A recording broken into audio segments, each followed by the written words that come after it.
네, 수업 시작하도록 하겠습니다. 네, 오늘 강의 계획서 같이 보도록 할게요. 강의 계획서 한번 피도록 하겠습니다.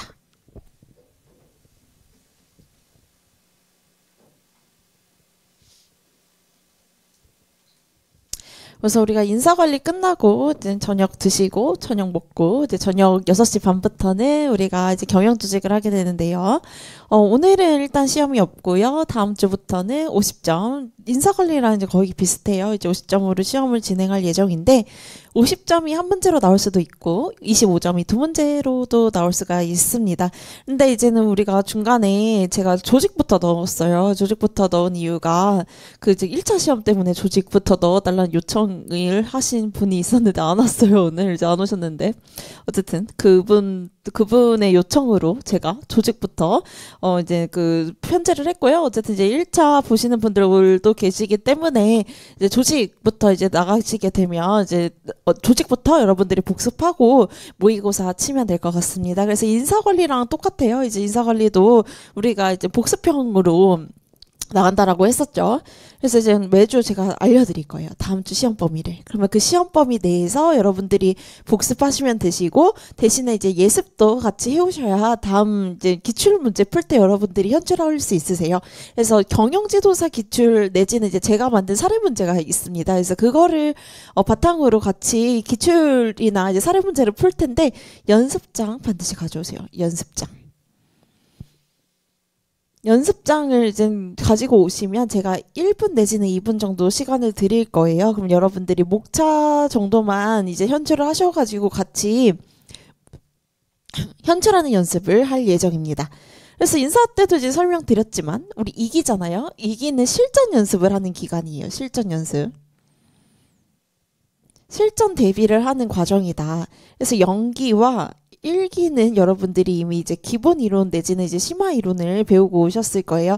그래서 이제 2기부터는 50점과 3기에는 100% 실전이죠. 100점짜리 모의고사를 치게 될 텐데 어쨌든 우리가 실전이라고 하는 거는 여러분들이 우리가 뭐 시스템적 관점에서 지식의 투입 과정이 있을 테고 지식을 아웃풋하는 과정이 있을 거예요. 근데 그 아웃풋하는 과정이 우리 시험에서는 논술형으로 출제가 된다라는 거고 글을 잘 써야 된다라는 겁니다. 그래서 인풋과 관련된 거는 연기 1기 때 다 했고 우리 인사관리와 마찬가지대로 요약 정리는 같이 해드릴 거예요. 요약 정리를 해서 전체적인 숲을 본 다음에 두 번째는 이제 아웃풋을 같이 할 예정인데 이제 사례 문제 내지는 이제 경지사 기출. 근데 이게 조직 파트는 이제 거의 없고 경지사 기출에는 조직 행동론으로 있거든요. 그래서 조직과 관련된 내용이 뭐 조직 문화라든지 조직 변화와 관련된 내용은 있는데 우리가 배우는 뭐 데프트 교수님 책처럼 딥한 내용은 있지 않아요. 그래서 조직 수준은 대부분 제가 만든 문제 위주로 나갈 거예요. 그래서 조직 수준의 문제가 이제 경지사 문제가 많지 않다라는 거고요. 집단부터 이제 개인까지는 주로 경영지도사 문제로 출제할 예정입니다. 인사 때도 설명드렸지만 결국은 이제 경지사와 이제 공인노무사 기출이 서로 호환돼서 나온다라는 것입니다. 그래서 여러분들이 경지사에 있는 기출 논리를 이제 파악을 해서 어떤 부분에서 어떻게 교수님께서 강조를 하고 있는지에 대한 파악을 좀 기출 문제로 해줬으면 좋을 것 같아요. 그래서 경영지도사 기출을 토대로 같이 들어갈 예정입니다. 그래서 사례 문제는 이렇게 할 거고요. 이제 인사관리만큼 슈어 프린트는 안 드릴 거예요. 경영조직 자체가 양이 많기 때문에 이제 경조 같은 경우에는 이제 배운 것만 우리가 아는 것만 제대로 제가 보기엔 암기해도 큰 무리가 없습니다. 뭐 브리타가 뭐 여기 경조에서 크게 출제되는 것도 아니고 제가 보기에는 책에 있는 내용만 충실하게 암기하시면 경조는 커버가 가능합니다. 그래서 인사관리는 우리가 최대한 다양한 내용 알아야 돼요. 브리타가 출제될 가능성이 높기 때문에 이제 확률상 인사노무관리는 우리가 브리타를 이제 출제할 수 있다, 출제가 될 가능성이 있다라는 거를 이제 전제 조건으로 해서 이제 들어가셔야 되는 건데 경영조직은 웬만하면 배운 거 나와요. 웬만하면 우리가 배운 거 내에서 나오니까 여러분들이 뭐 크게 내가 브리타를 뭐 대비해야겠다 이런 목적보다는 아는 거를 제대로 충실하게 암기하자라는 목적으로 좀 가졌으면 좋을 것 같습니다. 그래서 관리보다는 뭐 크게 어렵진 않을 것 같아요. 이제 어려운 게 있으면 양이겠죠. 이제 많은 양을 소화하는 과정이 좀 어려운 건데 여러분들이 이제 끝까지 포기 안 하고 같이 버텨줬으면 좋을 것 같습니다. 그래서 총 9회, 9주를 이제 같이 나갈 예정이고 2회부터 우리 다음 주죠. 다음 주부터 이제 50점 내지는 25점을 두 개를 출제할 거예요. 케바케죠. 1유형과 2유형을 이제 출제할 예정인데 마지막은 전범위로 볼 예정이에요. 100점짜리. 그래서 제가 아까 인사 때도 설명드렸지만 어쨌든 우리가 지식의 투입이라고 하는 게 정확하게 현출하는 것도 중요하지만 많이 보는 것도 중요해요. 결국은 시험장 갈 때까지 여러분들이 누가 더 많이 봤냐를 이제 기준으로 여러분들이 이제 암기하는 부분이 정해진다라고 저는 생각을 하는데 많이 보는 게 중요하다라고 생각합니다. 그래서 여러분들이 공부를 할 때는 복습 위주로 하되 예습도 이제 같이 두 번은 봐야 된다라는 거예요. 그러니까 복습 한 번, 예습 한 번 이런 식으로 해서 준비해서 오면 될 것 같아요. 뭐 인사 때도 설명드렸지만 어쨌든 이제 글로 커뮤니케이션을 하셔야 된다. 커뮤니케이션을 여러분들이 교수님이 채점자시니까 교수님과 커뮤니케이션을 하셔야 되는데 답안지를 잘 써야 된다라는 거죠. 교수님이 답안지를 보고 여러분들의 불합을 의사결정하실 거예요. 그러니까 결국은 이제 답안지가 기준이 된다. 결국은 답안지를 어떻게 써야 된다라는 거죠. 점수를 줄 수밖에 없는 답안으로 만들어야 된다라는 거예요. 그럼 어떻게 해야 좋은 답안지를 만들 수 있냐? 일단은 제가 이제 이기 듣는 수강생분들은 글쓰기 특강을 무료로 개설을 했어요. 그래서 글쓰기 특강을 한번 들으시면 제가 답안지를 작성할 때 뭐 전략, 접근 방법 이런 것들을 설명하고 있으니까 들으시면 될 것 같아요. 그래서 답안지 작성법에 대해서 여러분들이 숙지를 해오시고 다음 주 모의고사 참석하시면 될 것 같은데 우선은 답안지를 잘 써야 된다라는 거예요. 좋은 답안지를 써야 된다라는 이야기입니다. 분명히 좋은 답안지는 있다. 근데 인사관리만큼 뭔가 뭐 창의적 사고라든지 그런 것들을 요구하는 것은 아니고 문제에서 묻는 것을 정확하게 명확하게 쓰는 게 더 경주에선 중요해요. 그래서 인사관리에서는 뭔가 유연성 이런 것들이 좀 더 요구되는 능력이 있다면 왜냐하면 인사관리 쓸 게 많아요. 요구하는 것도 많고 특히 우리 아까 경지사 기출 중에 어떤 문제 있었죠? 환경 변화에 패러다임 변화 5가지 쓰시오. 그거 쓸 거 엄청 많거든요. 그래서 그 부분은 무궁무진하게 쓸 게 많은 개방형 문제로 우리가 인사관리를 보게 된다면 경조는 안 그래요. 경조는 답이 정해져 있는 경우가 많습니다. 그래서 답이 웬만하면 이제 한정되어 있는 경우가 많기 때문에 한정된 답안을 여러분들이 명확하고 정확하게 써야 된다는 거예요. 그래서 인사관리는 여러분들이 배운 개념을 최대한 유기적으로 작성하는 게 중요하다라고 하면 경영조직론은 정해진 답안을 어떻게 써야 된다라는 거죠. 명확하고 정확하게 써야 된다. 그래서 조금 더 이제 암기력이 요구되는 부분이 있습니다. 그래서 경조는 암기력을 토대로 이제 여러분들이 유기적인 연결 능력 이런 것들도 이제 중요하죠. 그래야 이제는 여러분들이 논리력 있게 답안지를 구성하실 거 아니에요. 주장과 근거를 토대로 답안을 작성하는 거는 뭐 미시적인 부분에서 문장을 작성하는 능력이니까 뭐 크게 뭐 인사관리처럼 뭔가 이제 응용력이라든지 유연성 이런 것들은 조금 요구되는 건 아니고 명확한 답안 작성이 중요하다라는 거예요. 주장과 근거를 토대로 명확한 답안 작성.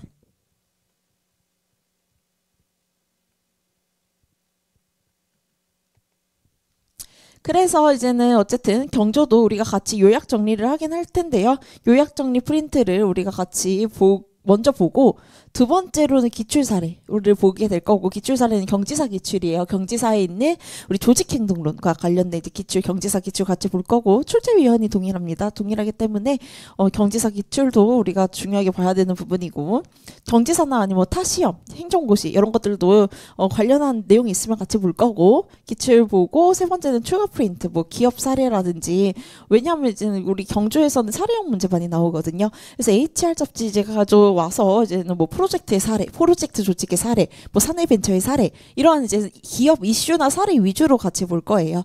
그래서 이제 추가 프린트는 이제 교수님 책도 물론 제가 뭐 중요한 부분은 가져올 테지만 주로 이제 사례, 기업 사례 위주로 우리 경영 조직은 들어갈 예정입니다. 그래서 많죠. 그래도 여기까지가 우리가 이제 기본적으로 볼 기본 내용이고요. 여러분들이 보시면 여기 일단은 제가 질문을 카페로 받고 있습니다. 이제 여러분들 카페 가입하셔가지고 카페로 질문을 주시면 되고 이때 강의 없어요. 5월 24일은 우리 1차 시험이기 때문에 강의가 없고 그 다음 주에 이제 오시면 될 것 같습니다. 그래서 어쨌든 우리가 이제 2기부터는 실전 연습을 들어가게 된다라는 거예요. 일단 50점 모의고사 다음 주부터 매번 이제 진행을 할 텐데, 일단 여기 보시면 다양한 문제 유형에 대해서 대비를 한다. 그래서 인사관리에서 요구되는 게 유연성 부분이라면 우리가 경조는 명확한 답안을 좀 더 작성할 예정이에요. 명확성. 어떤 문제가 나와도 명확하게 논리적으로 쓰는 역량을 키울 예정입니다. 그래서 뭐 구체적으로 우리가 답안에 필수적으로 기재해야 되는 부분, 필수적으로 놓쳐서는 안 되는 부분, 차별화할 수 있는 부분, 놓칠 수 있는 부분들을 점검하면서 답안지 작성 실력을 학습하겠다. 그래서 여러분들이 우리가 아까 인사관리 때도 설명드렸지만 지식의 양이 중요한 건 아니고, 그 지식의 양도 물론 중요하겠지만 지식의 여러분들이 가지고 있는 지식의 양을 최대한 효율성 있게 쓰셔야 돼요. 그래서 인풋도 중요하지만 그 여러분들이 가지고 있는 여러 가지 지식들, 여러 가지 경영조직 이론, 경영조직 개념을 아웃풋하는 과정도 중요하다라는 거예요. 그래서 결국은 우리 2기부터는 답안지 작성 실력을 이제 쌓는 그 취지로 2기를 들어갈 예정이고요. 답안지 이제 작성 실력을 학습하는 것이 목적이라는 것입니다. 그래서 양질의 답안지를 쓰는 것을 목적으로 이제 수업을 나갈 예정입니다. 그래서 제가 직접 첨삭해 드릴 거예요. 그래서 1기랑 이제 거의 동일한 방식으로 첨삭을 해 드릴 거고, 이제 각각의 부족한 점 이런 것들 제가 피드백 해 드릴 테니까, 또 아까 인사관리 때도 설명드렸지만 뭐가 중요하다라는 거죠? 개선 작업을 반드시 해 주셔야 된다라는 거예요. 그래서 양질의 답안지를 쓰는 것을 목적으로 한다. 근데 그 기준이 120%다라는 거예요. 최대한 많이 제가 알려드릴 텐데, 여러분들이 그 120%를 이제 소화를 해서 120을 소화해야 100이 나오는 거고, 이제 100을 소화해야 이제 80이 나온다라고 생각을 합니다. 그래서 여러분들이 최대한 많이 조금 알차게 이제 좀 공부를 하셨으면 좋을 것 같아요. 그러니까 뭐 적당히 하지 말자라는 얘기를 하는 거고. 다음 페이지. 그러면 어떻게 답안 작성 연습을 어떤 걸 기준으로 할 거냐? 우리 다면평가 있었죠. 인사관리에서 다면평가 있었듯이 일단은 자기평가. 우리 다면평가에서 자기평가 왜 한다 했죠? 자기에 대한 객관적인 인식도 이제 여러분들이 해주셔야 돼요. 어떻게 해야 된다? 채점 기준표를 가지고 자기에 대한 정확한 인식 기준이 필요하다. 채점 기준표가 있어요. 그래서 점수를 부여하기 위한 절대평가이기 때문에 모의고사의 채점 기준표를 보면서 이제 여러분들이 실제 50점 모의고사를 현출하고 배점이 높은 부분과 낮은 부분이 무엇인지 파악을 하면서 전체적인 밸런스 조절 이런 것들을 우리가 본격적으로 들어갈 예정이고요. 그래서 이제 이 자가 점검은 모의고사 보고 나서 바로 우리가 채점 기준표를 보면서 같이 이제 여러분들이 자기평가 하셔야 돼요. 그러면 그 주에 자기평가를 하셨다. 그러면 다음 주에 제가 첨삭한 답안지를 나눠드릴 거예요. 그러면 첨삭한 답안지에 있는 첨삭평도 중요한데요. 제가 이제 여러분들에게 공통적으로 해당되는 사항을 채점평을 만들 예정입니다. 그래서 제가 실제로 이제 채점을 하고 나서 공통적으로 좀 부족한 거, 공통적으로 여러분들 공통으로 부족한 거 따로 또 강의를 할 거예요. 그래서 채점평을 만들 예정입니다. 그래서 그 주에 시험을 봤다. 그러면 그 이제 다음 주에는 채점평을 제공을 해서 이제 제가 이렇게 채점을 한 후기 이런 것들을 조금 더 공유할 예정입니다. 그래서 공통적으로 부족한 부분이 무엇인지를 확인하고 보완하는 시간을 가질 예정이에요. 그래서 부족한 부분에 대한 확인과 보완, 공통적으로 여러분들이 놓칠 수 있는 부분이 무엇인지 같이 점검할 예정입니다. 그리고 또 공통적으로도 이제 부족한 부분도 있겠지만 어쨌든 우리가 논술형이라고 하는 게 이제 개별화된 부분이 있는 거잖아요. 개인의 뭐 개성, 개인의 글쓰기에 대한 뭐 습관, 개인마다 달라요. 어떤 분은 뭐 아까도 설명드렸지만 인사관리 때 뭐 서론을 막 길게 쓰시는 분이 있어요. 그러면 계속 줄여 써라 얘기를 해도 잘 안 들으시는 분이 있는데, 어쨌든 맞춤형 첨삭을 제가 이제 제공을 할 겁니다. 개인마다 글쓰기 습관도 다르고 뭐가 이제 부족한지 다 달라요. 다 다르기 때문에 제가 이제 개인마다 뭐가 부족하고 이제 뭐를 개선해야 되는지 알려줄 건데, 이제 피드백을 어쨌든 제가 이제 길게 드려요. 능력 정보 위주로 드릴 예정이에요. 우리 인사관리에서도 피드백이, 통제적 피드백은 여러분들이 뭐를 부족할지 알 수가 없어요. 통제적 피드백의 가장 큰 단점은 내가 뭐를 못하고 뭐를 잘 하는지에 대한 정보를 제대로 알 수 없다. 그래서 저는 이제 최대한 피드백을 자세하게 해드립니다. 능력 정보 위주로 이제 여러분께 답안지를 제공해드리면 반드시 보완해서 개선하세요. 반드시 보완해서 개선을 하셔야 된다. 보완을 해주셔야 된다라는 거예요. 보완. 개선을 해주셔야 된다. 개선.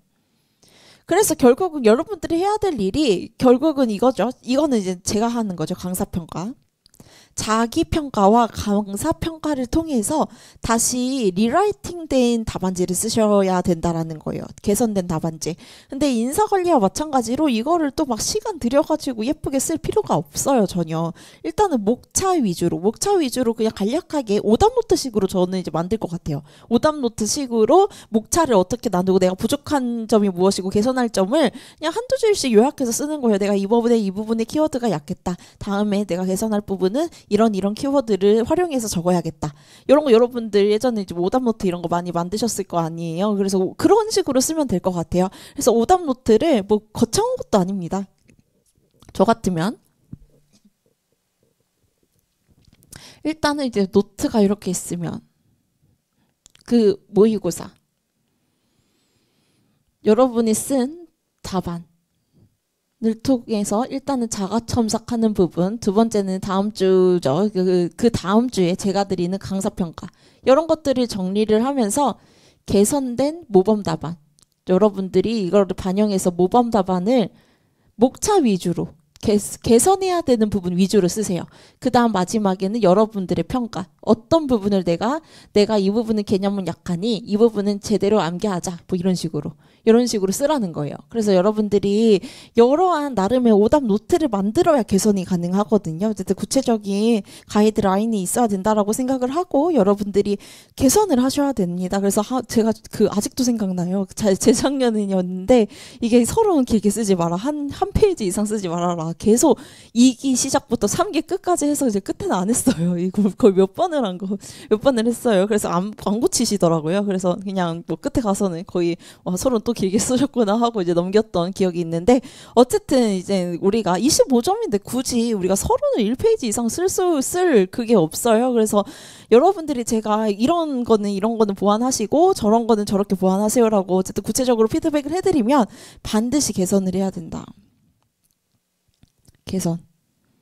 그럼 제가 알려드릴 거예요. 서론에서 어떤 부분을 써야 되고 어떤 부분은 필요 없고 이건 굳이 여기서 안 써도 되는 서론이고 지금 문제에서 묻는 게 많기 때문에 이 부분은 빼시는 게 좋다. 이런 식으로 이제 피드백을 드릴 거예요. 그럼 여러분들이 이렇게 문제가 나오면 이 서론을 굳이 여기까지 확장해서 쓸 필요가 없겠구나 라고 이제 개선을 하시면 된다라는 거예요. 개선과 보완.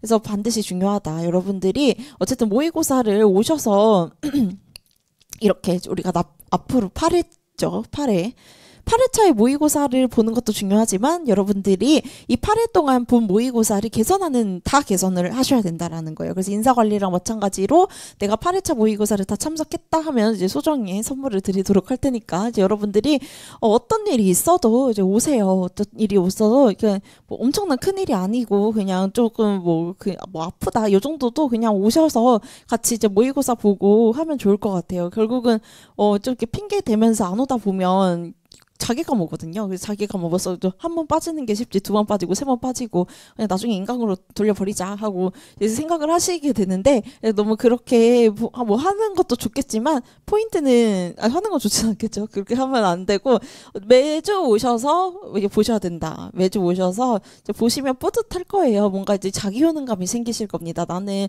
힘든 상황에서도 이런 것들을 다 뚫고 이 모의고사를 볼 수 있는 능력이 있구나. 자기 통제감이 늘어나는 것 같아요. 그런 게 하나둘씩 쌓이면 물론 우리가 지금 8주가 남았지만 여러분들께 좀 좋은 일도 있고 안 좋은 일도 일어날 수 있겠죠. 그건 외부 상황이니까. 근데 그건 통제할 수 없는 거잖아요. 그래서 외부 상황은 통제할 수 없으니까 이제 여러분들이 통제할 수 있는 건 나 자신밖에 없는 것 같아요. 그래서 여러분들이 이 앞으로 8주는 내가 무조건 와서 이제 50점 모의고사를 보고 말씀드렸지만 인사관리처럼 오픈북 해도 돼요. 오픈북 해도 되는데 대신 오픈북을 쓰세요. 오픈북 해도 되는데 오픈북을 꼭 이제 쓰시고 왜냐하면 어쨌든 제가 길게 첨삭해드리는데 오픈북을 감안한 답안과 감안하지 않은 답안은 좀 이렇게 차이가 있게 첨삭을 하거든요. 그래서 여러분들이 오픈북을 조금 이렇게 써주시면 좋을 것 같아요. 그걸 감안해서 저희가 첨삭을 해드리니까. 근데 최대한 오픈북은 안 하는 게 좋고 여러분들이 오픈북 안 한다라는 것을 이제 목적으로 해서 매주 답안지 작성하시면 될 것 같아요.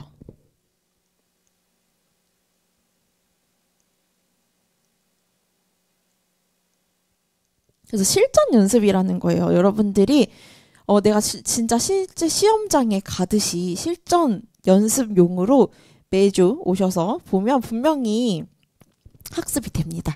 우리 경주에서 학습이 아까도 말씀드렸지만 반복적인 경험과 연습이에요.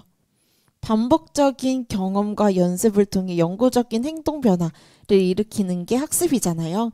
그래서 연습과 경험을 여러분들의 다 이제 피가 되고 살이 되는 과정이다라는 것입니다. 그래서 여러분들이 오셔서 이제 연습하고 경험하는 이것들이 다 쌓여서 나중에 이제 시험에서 발휘를 하시는 거거든요. 어떻게 될지 몰라요. 실제 시험장에서 여러분들이 아플 수도 있고, 저는 아팠어요. 그 두 번째 날에 아파가지고 그냥 아픈데도 봤어요. 그래서 여러분들이 실제 아파도 그냥 오세요. 아플 수도 있거든요.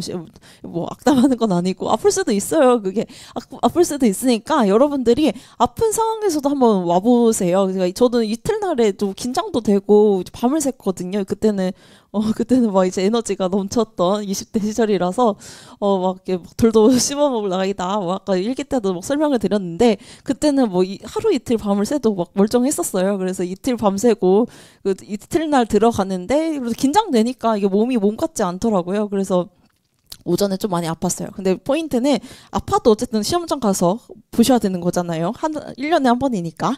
그래서 여러분들이 아파도 일단 오세요. 오셔서 이 8번의 시험을 다 보시면 그래도 자기 효능감이 생기실 겁니다. 그래서 나는 아파도 모의고사를 봤으니까 그 이제 아프면 안 되겠지만 몸 관리를 하셔야겠지만 혹시나 이제 뭐 저처럼 아플 수도 있잖아요. 그래서 아픈 상황이 오더라도 그건 뭐 통제할 수 없는 상황이기 때문에 이제 여러분들이 최대한 자기 통제하는 것도 연습이거든요. 아픈 상황에서 최대한 정신력 잡고 쓰는 것도 다 연습과 경험이에요. 그래서 이제 여러분들이 최대한 계속 이제 오라는 말씀을 반복해서 드리는데 이제 다 오셨으면 좋겠어요. 50점 모의고사 이제 오셔가지고 무엇이 부족하고 개선해야 되는지 이제 이런 것들 이제 같이 점검하는 시간으로 우리가 보냈으면 좋겠습니다. 그래서 이제 이렇게 볼 거고, 경영지도사 문제, 뭐 사례 문제 이런 것들을 제가 이제 다양하게 제공할 예정이고, 특히 조직 파트가 경지사 문제가 많이 없습니다. 그래서 오늘 나눠드린 사례 문제는 제가 거의 만들었어요. 경영지도사 문제는 없고 제가 만든 사례 문제입니다. 그래서 제가 만든 사례 문제 위주로 오늘 나갈 예정이고요. 다음 페이지는 이제 추가 프린트, 이제 주로 교수님 교재에서도 가져오고 HR 관련 뭐 잡지라든지 HR 관련 논문에서도 많이 가져올 텐데, 주로 우리 경영조직 기출이 사례형으로 많이 출제가 되기 때문에 사례 위주로 조금 드릴 예정이에요. 그래서 사례 위주로 추가 프린트를 드릴 예정이고, 출제 의도를 일단 여러분들이 파악을 해가지고 그 의도에 맞게끔 쓰는 과정이 중요하다. 그래서 제가 이제 글쓰기 1부 특강 때 글쓰기 역량이 6가지 있다. 뭐 이건 암기하셔도 하실 필요가 없고요. 이 부분을 적절하게 여러분들이 구성을 해서 답안지를 현출을 해주셔야 된다라는 겁니다. 그래서 이 부분을 적절하게 여러분들이 이제는 현출을 하시는 부분이 중요하다. 그래서 이런 것들을 우리가 배우고 학습하는 과정으로 이 길을 보낼 예정이에요. 그래서 우리가 요약하고 정리하는 과정도 있지만 주로 아웃풋하는 목적으로 현출 목적으로 이 길을 배울 예정입니다. 마이박스는 따로 안 드리고 이제 오늘처럼 대부분 이제 글로 되어 있어가지고 프린트로 다 나눠 드릴 거예요. 프린트로 나눠 드릴 거고, 카페 주소 이거 다 아시죠? 강의 구성은 마지막만 100점이고요. 매주 이제 50점 모의고사를 칠 예정이고, 그 이제 인사관리 끝나면 제가 웬만하면 여기 계속 남아 있을게요. 그래서 여러분들이 혹시 질문 있으시면 그냥 편하게 오셔서 뭐 질문하셔도 되고 여기 보시면 모의고사 해설 강의, 이제 모의고사 보니까 해설 강의하고 그 전회차 채점평 강의하고 기본 이론 요약 목차 프린트로 하고요. 사례 문제 푼 다음에 추가 프린트 이렇게 나갈 예정이에요. 그래서 이제 여러분들이 전체적으로 이제 숲을 보는 과정, 숲을 봐서 요약하고 정리하고 또 실제 여러 사례 문제를 통해서 답안지를 현출하는 연습을 같이 해볼 예정입니다. 그래서 조직부터 들어갈 거예요. 1차 시험 때문에 우리 같이 이제 조직, 오늘 목차 프린트 같이 보도록 할게요. 목차 프린트 보도록 하겠습니다.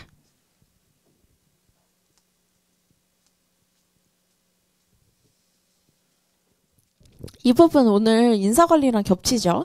고전적 조직 이론이라고 하는 거는 기계로서의 조직관으로 우리가 인사관리 때 말씀드렸죠. 고전적 조직 이론은 기계로서의 조직관을 의미하게 됩니다. 특히 이제 박경규 교수님 책에서는 조직의 성장과 발전을 위해서 인간관계론과 이제 기계식 접근론이 서로 이제 다른 관점을 제시하게 됐다. 특히 기계적 접근은 어떤 거를 강조했다라는 거죠? 합리적인 경영자가 원베스트 웨이의 조직을 효율적이고 효과적으로 설계하는 과정에 초점을 둔 거라면 인간관계적 접근, 인간관계적 접근이라고 하는 거는 아니다. 경영자가 합리적으로 조직 설계를 하더라도 그 내부에 있는 사람에 대한 관리가 중요하다라고 해서 우리가 이제 조직 행동론이 여기에 해당하는 내용이다. 초기 조직 행동론이다라고 이제 말씀을 드렸었는데 인간관계적 접근은 사람이 가지고 있는 심리적이고 사회적인 측면이 중요하다라는 거고 기계적 접근은 뭐예요? 합리적인 경영자가 언제 어디서나 원베스트 웨이의 조직을 효과적으로 설계하면 언제 어디서나 효과성을 낼 수 있다라는 입장입니다. 그래서 먼저 기계적 접근으로 우리가 기계로서의 조직관부터 같이 보도록 할게요. 기계로서의 조직관이라고 하는 거는 원베스트 웨이의 조직이 있다라는 거예요. 조직이 기계처럼 합리적으로 만들어지고 운영이 된다라는 거죠. 그래서 오늘 인사관리 때도 설명을 드렸지만 등장 배경 반드시 뭐를 쓰셔야 된다라는 거죠. 주먹구구식 경영 내지는 표류 경영 이런 것들을 이제 여러분들이 써주셔야 된다라는 거예요. 그래서 주먹구구식 경영이라고 하는 거는 뭐 표준이 없고 뭐 갈등이 일어나고 표준 생산량이 없어서 뭐 조직적 태업이 일어나고 여러 가지 내용이 있는데 포인트는 그러한 이제 주먹구구식 경영이라고 하는 거는 결국은 경영자의 이제 경험, 직관에 따라서 그때그때마다 다르게 운영하는 거예요. 일관성과 통일성이 없이 운영이 된다라는 건데 이런 것들이 비과학적이라는 거죠. 그래서 비과학적인 인사관리를 극복하기 위해서는 과학적으로 인사관리를 해야 된다. 결국 과학적으로 인사관리해야 된다라는 키워드가 뭐냐? 효율성, 인사관리에 있어서의 효율성과 노동 생산성을 추구해야 된다. 이 얘기를 여러분들이 써주셔야 돼요. 효율성과 노동 생산성.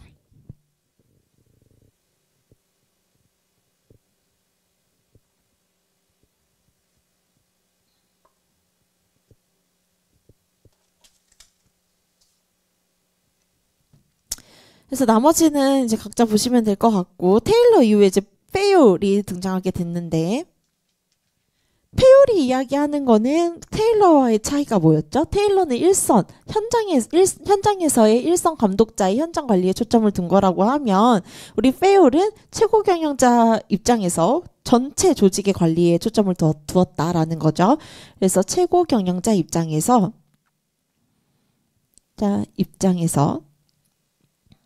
전체 조직에 대한 관리를 중시했다라는 점에서 테일러와 차이가 있는 거죠. 테일러는 이제 현장 관리를 중시했다라고 하면 페어 같은 경우에는 최고 경영자 입장에서 회사 전반을 관리하는데 관심을 뒀다라는 것입니다. 그래서 이제는 조직의 관리 요소가 기상, 기영, 제보회관, 기상, 제보회관 이렇게 있는데 이 중에서 제일 중요한 것을 관리 활동이라고 얘기를 했죠. 특히 이제 경영을 효율적으로 수행하기 위한 하나의 테크닉이다, 기법이다라고 정의를 내렸고요. 구체적인 과정이 POLCC라는 거죠. 그래서 계조, 지조통이라는 5가지 과정으로 나누었고 이게 현대 와서는 어떻게 쓰인다라는 거죠? 플랜 투 C 의 과정으로 쓰이게 된다라는 얘기를 하고 있습니다. 관료제론 보도록 할게요. 이제 관료제론은 이제 베버가 이제 주장한 이론이고요. 베버는 조직을 통치하는 방법을 총 3가지로 제시하게 됩니다. 전통적 통치, 합법적 통치, 카리스마적 통치로 나누게 돼요. 그래서 베버는 조직의 운영과 통치 방법이 총 3가지가 있는데 관료제라고 하는 거는 우리가 이제 오늘도 얘기를 했지만 사무실과 이게 이제 사무실에서 규정을 만드는 거잖아요. 사무실과 관리의 합성어다. 그래서 사무실에서 규정과 규칙을 만들면 실무진은 그거대로 이제 실무를 진행하는 것을 의미하게 된다라는 거죠. 그래서 이제 전통적 통치라고 하는 거는 통치자가 가지고 있는 신성함과 비범함에 이제는 그 통치가 이루어지는 거고,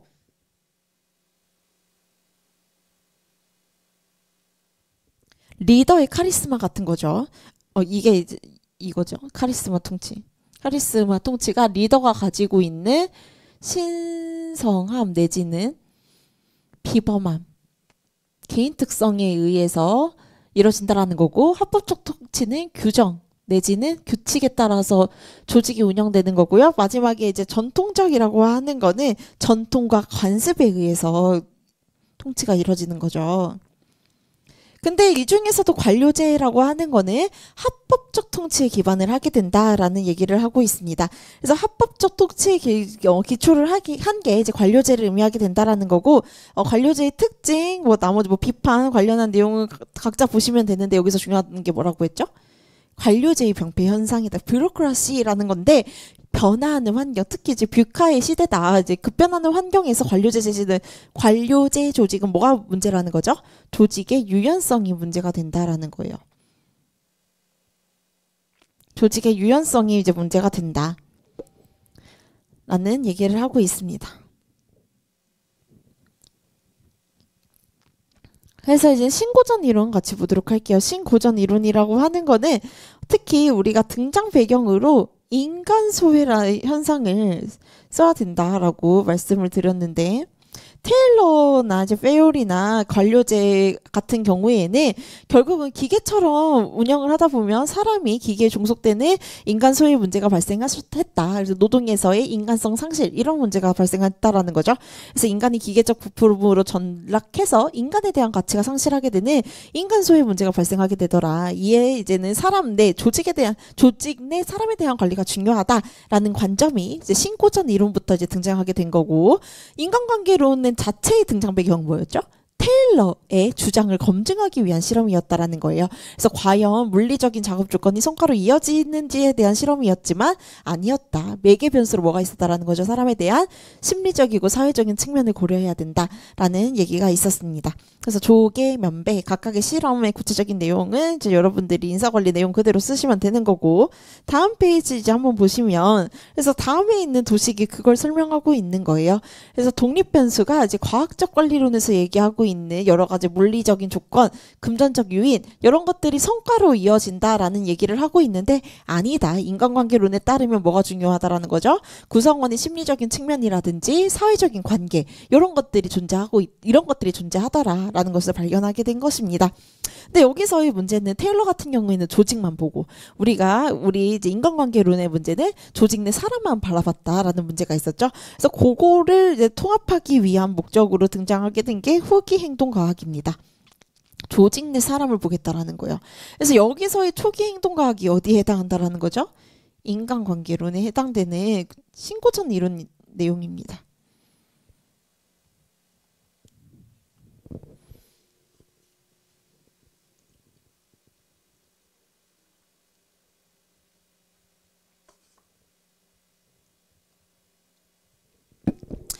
그래서 이제 버나드의 협동체계론이라고 하는 거는 이제 목적 지향적인 사회 시스템이 키워드였죠. 목적 지향적인 사회 시스템이 왜 키워드냐? 목적 지향적이라고 하는 거는 공식 조직의 논리라고 하면 사회 시스템, 이 사회 시스템이 사람에 대한 측면을 얘기하고 있는 거죠. 그래서 공식 조직의 논리를 얘기하고 있는 목적 지향적인 부분과 사회 시스템이라고 하는 거는 구성원 간의 상호작용을 이제 강조하는 부분이다. 그래서 협동이라고 하는 거는 결국은 여기 보시면 목적 지향적인 사회 시스템으로 이제 바라보게 됐는데, 특히 조직을 뭘로 간주했죠? 협동 시스템으로 간주했다라는 거예요. 협동 시스템으로 간주했는데, 협동이라고 하는 건 뭐죠? 2인 이상이 조직 목적을 달성하기 위해 서로 협력하는 과정이고요. 시스템이라고 하는 거는 어떤 것을 의미하는 거죠?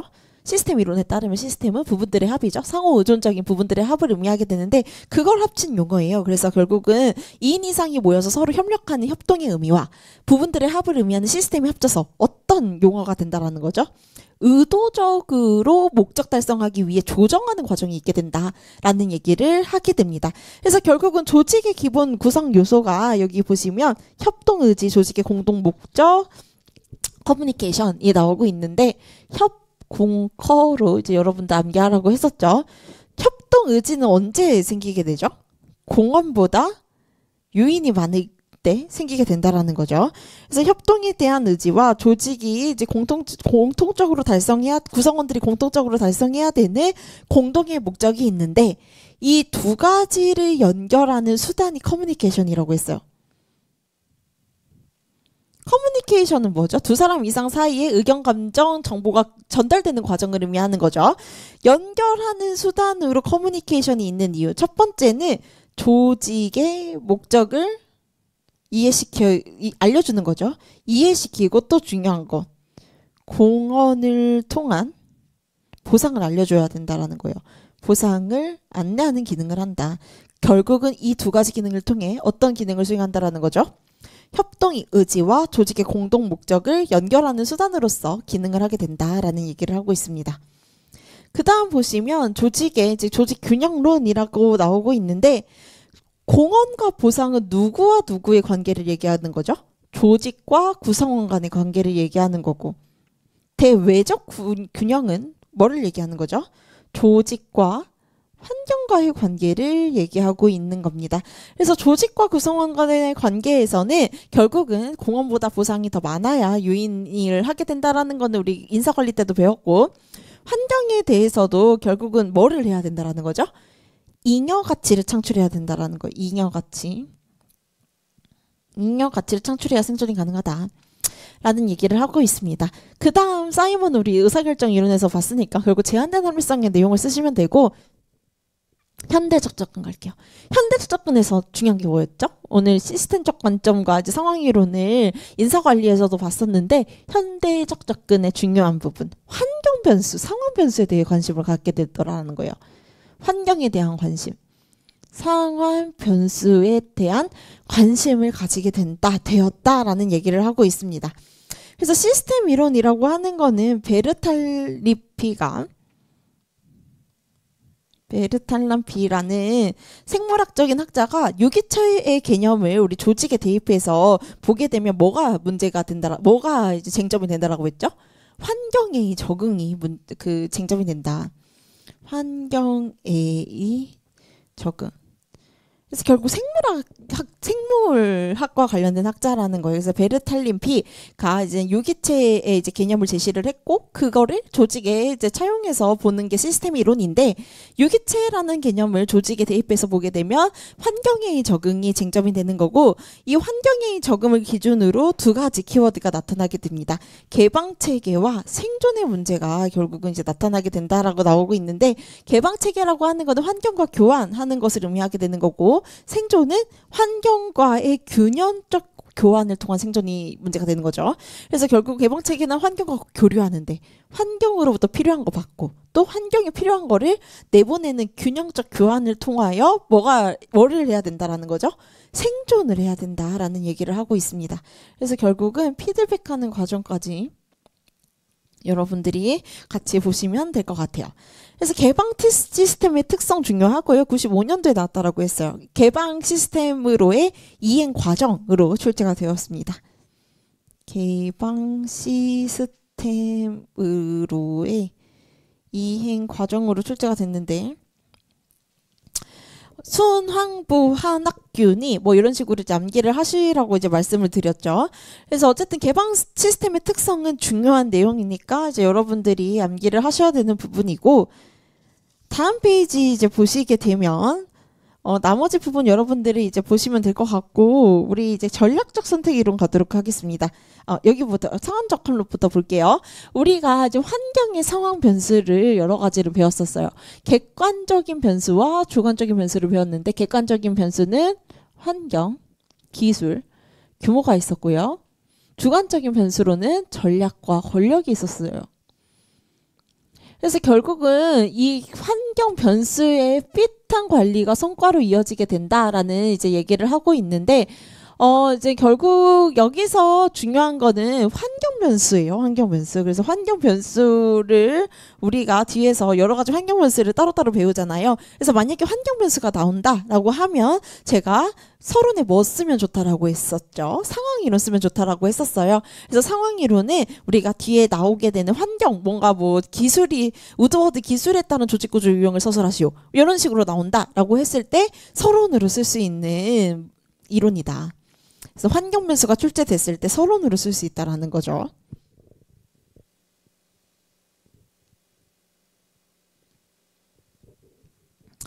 그 다음 이제 전략적 선택 이론 가도록 하겠습니다. 전략이라고 하는 거는 뭐죠? 불확실한 환경에서 조직이 나아가야 될 방향을 정하는 과정이죠.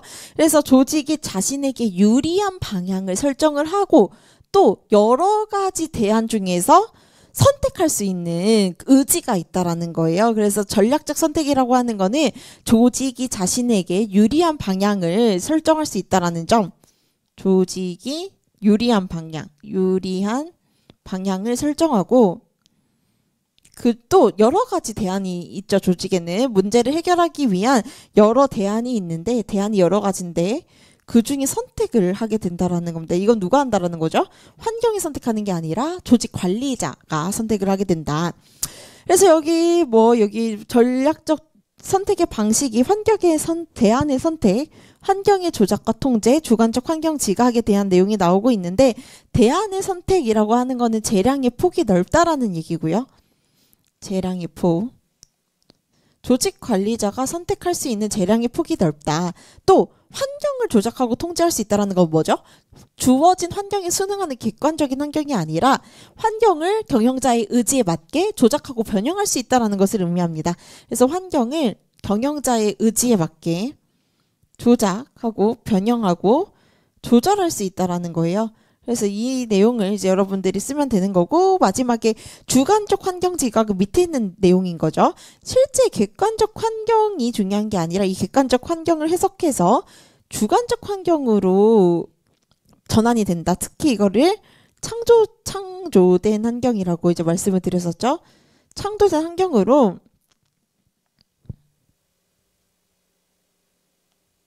창조된 환경으로 경영자의 주관에 의해서 재창조된다라는 거예요. 그래서 주관적 환경 지각이라고 하는 거는 경영자의 주관에 따라서 환경을 달리 해석할 수 있다. 객관적 환경이 바로 조직 구조로 이어지는 게 아니라 환경을 인식하는 경영자의 주관적인 부분이 중요하다라는 거예요. 그래서 주관적 환경 지각은 경영자의 주관에 따라 환경을 달리 해석할 수 있다라는 얘기를 하고 있습니다.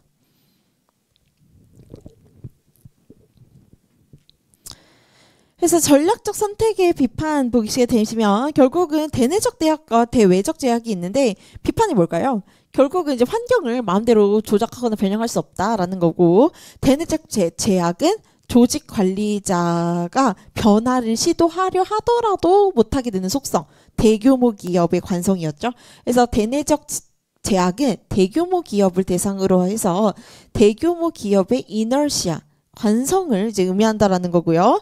그 다음에 이제 대외적 제약이라고 하는 거는 소규모 조직에서 얘기를 하는 거죠. 소규모 조직은 변화하고 싶어도 자원이 부족하다라는 거예요. 특히 뭐 권력이라든지 정치력 이런 것들도 떨어지고 우리 뒤에서도 배우겠지만 자원에 대한 의존도 또 이제 높은 거죠. 의존도는 높고 자원에 대한 통제력은 낮은 거죠. 그래서 이런 문제 때문에 소규모 조직도 마찬가지로 변화를 시도하려고 해도 환경에서의 여러 제약 조건이 존재한다. 라는 얘기를 하고 있습니다.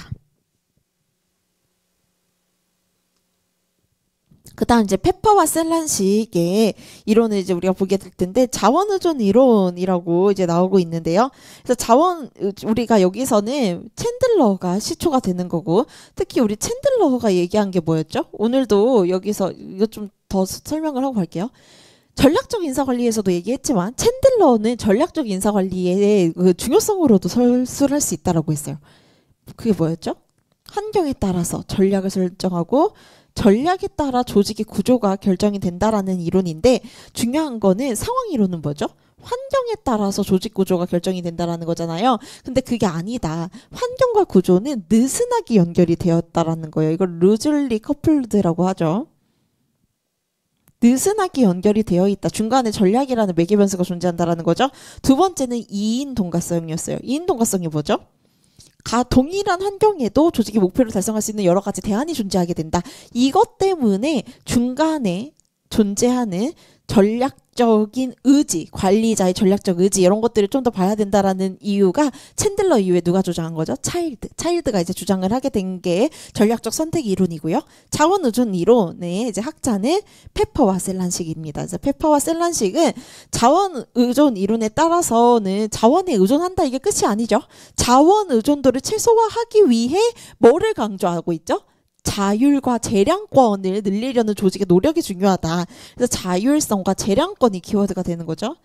자율성과 재량권을 늘리려는 조직의 노력이 필요하다라는 얘기를 하고 있습니다. 결국은 핵심 자원을 외부에서 획득을 해야 돼요. 시스템 관점에서 투입 부분이죠. 핵심 자원을 외부에서 획득을 해야 되는데 그것을 획득하기 위해서는 다른 조직에 의존할 수밖에 없는 상황을 인정하면서도 의존도를 최소화하기 위한 조직의 이 노력을 강조하는 이론이다 라고 이제 설명을 드렸습니다. 그럼 자원 의존도를 결정하는 요인이 뭐냐? 집대풍이 상인이었죠. 집대풍이 상인 이렇게 이제 나눌 수가 있겠는데요. 집중도와 대체성이라고 하는 거는 자원 분배가 불평등하게 되어 있다는 걸 가진 자는 많이, 특히 대기업은 자원이 풍부하고 소규모 기업은 그렇지 않죠. 풍부와 희소는 뭐죠? 자원이 충분하게 존재하는지를 의미하는 거고, 상호존성은 자원 간의 상호 연결성을 의미하게 되는 거고요. 조직의 환경 인식 능력은 뭐죠? 환경 속의 자원 상태를 지각할 수 있는 경영자의 능력을 의미하게 됩니다. 그래서 이제 집대풍이 상인 이 네 가지 요소로 인해서 자원 의존도가 결정이 된다. 그래서 결국은 조직의 환경을 적응하기 위한 세 가지 부분, 리더의 역할이라고 되어 있는데 리더는 환경에 반응하는 존재가 아니다. 반응하는 존재가 아니라 이넥트, 재창조하는 존재라는 거예요.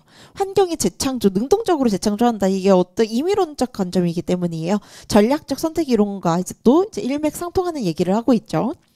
또 이제 뒤에서도 배우겠지만 소극적 전략과 이제 적극적 전략은 자원 통제를 위한 조직의 전략을 의미하고 있고, 마지막에 차별하는 조직 내부의 부서를 부서 간의 차이를 두게 되는 거, 부서 간 분리를 두게 되는 거고, 다원화라고 하는 거는 조직 외부에 여러 거래처를 두게 되는 거다라고 이제 말씀을 드렸었죠. 그래서 자원 통제를 위한 소극적 전략과 적극적 전략을 이제 우리가 나눌 수가 있는데, 자원 통제를 위한 이제 소극적 전략이라고 하는 거는 환경에 순응하는 전략을 의미하게 됩니다. 환경에 순응하는 전략이요. 환경에 순응.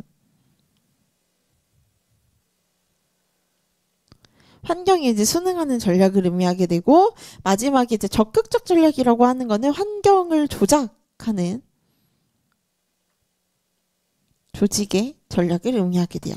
그래서 각각의 내용을 이제 여러분들이 보시면 되는데, 중요한 거는 다음 페이지에 데프트 교수님 책에 있는 조직에 대한 통제 강도에 따라서 나눈 부분을 여러분들이 중간 다 기억할 필요는 없고, 강한 통제는 소유 M&A 하는 거, 중간에 정도에 있는 거는 계약을 맺어서 서로 간의 법적 구속의 관계를 체결하는 거, 마지막 가장 약한 거는 중역에 관한 것으로 이제 여러분들이 보시면 될 것 같아요.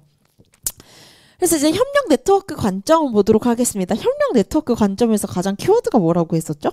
공진화라고 했어요. 공진화. 같이 성장하는 것이 중요하다. 공진화.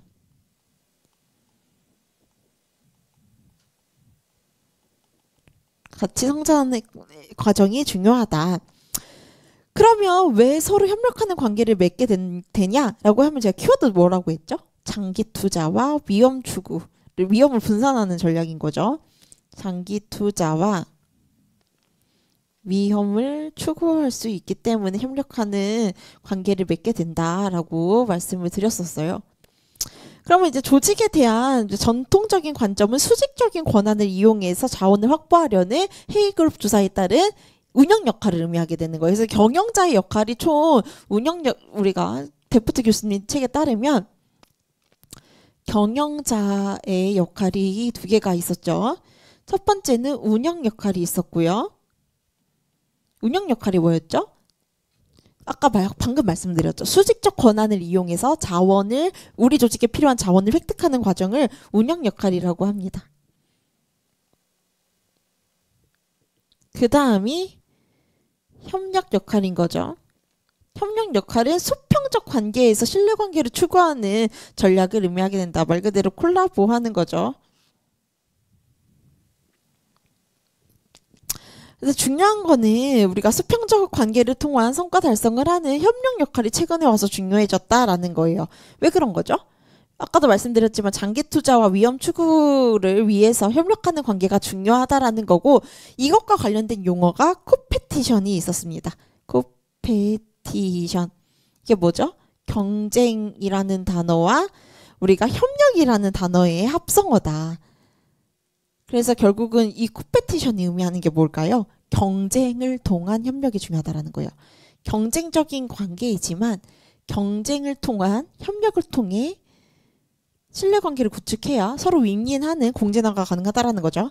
그래서 협력을 통한 시너지 효과를 추구하는 거다. 경쟁을 통한 협력을 통해 시너지, 서로 간의 시너지 효과를 낼 수 있다라는 얘기를 하고 있습니다. 서로 간의 강점을 활용해서 시너지 효과를 낼 수 있다라는 거죠. 또 이제 이것과 관련해서 사회 네트워크 이론이라고 나오고 있는데, 사회 자본이 뭐였죠? 사회 자본? 네트워크, 관계에 기인하여 사람 간의 상호작용 내지는 협력에 영향을 미치는 자산을 사회 자본이라고 했었어요. 근데 우리 네트워크 이론 중에 노드랑 타이라는 개념이 있었잖아요. 집단 내지는 개인을 의미하는 노드와 이거를 연결하는 타이의 이제 개념이 있었는데, 이거를 가지고 이론을 설명한 게 콜만의 네트워크 폐쇄와 혁신인데, 이거가 얘기한 건 뭐죠? 폐쇄, 이걸 의미하는 거죠. 폐쇄가 높을수록 혁신이 이루어질 수 있다라는 얘기를 하고 있습니다. 그래서 여기서는 폐쇄의 정도가 높을수록 혁신의 수준이 높아진다라는 얘기를 하고 있고요. 구조적 공백은 아니죠. 이렇게 공백이 있어야 성과로 이어질 수 있다라는 이제 얘기를 하고 있습니다. 공백이 있어야, 아니다. 공백이 있어야 성과로 이어지게 된다라는 얘기를 하고 있고요. 똑같은 얘기를 하는데 더 나아가서 설명하고 있습니다. 그라노베터의 약한 유대 관계는 여기 보시면 공백이 하는 역할이 뭐냐라고 하면 배타적인 주체 간의 가교 역할을 하게 된다라는 거예요. 서로 모르는 사람이죠. 서로 모르는 배타적인 주체 간의 가교 역할을 하게 된다. 이게 뭐라는 거죠? 약한 유대 관계로서 구조적 공백의 기능이에요. 구조적 공백의 약한 유대는 배타적인 주체 간의 가교 역할을 수행하기 때문에 뭐를 추구할 수 있을까요? 다양성을 추구할 수 있습니다. 다양한 사람을 알게 된다라는 거예요. 네트워크의 다양성을 추구할 수 있다. 네트워크의 다양성을 추구할 수 있다.